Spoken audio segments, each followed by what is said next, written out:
નમસ્કાર દર્શક મિત્રો, હું છું રૂપલ લુણીચિયા. સંપૂર્ણ ન્યૂઝમાં આપનું સ્વાગત છે.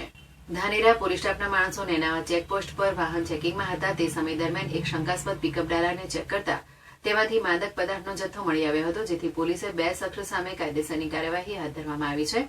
બનાસકાંઠા ધાનેરા નેનાવા ચેકપોસ્ટ પર ધાનેરા પીઆઈ એટી પટેલ સ્ટાફના માણસો સાથે શુક્રવારે રાત્રે પેટ્રોલિંગમાં હતા. તે સમય દરમિયાન એક બોલેરો પિકઅપ ગાડી નંબર GJ08 V4513 આવતા તે શંકાસ્પદ જણાતા તેની તલાશી લેતા ગાડીમાંથી માદક પદાર્થ પોસ્ટડોડાનો જથ્થો મળી આવ્યો હતો.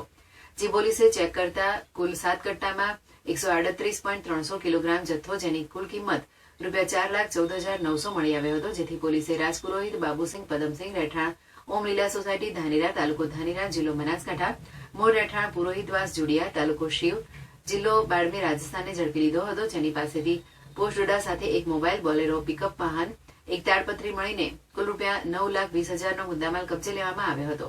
તેમજ પોસ્ટડોડા ભરી આપનાર રમેશ રહેઠાણ ઝાલોર, રાજસ્થાન સામે પણ ગુનો નોંધી શોધખોળ હાથ ધરવામાં આવી છે.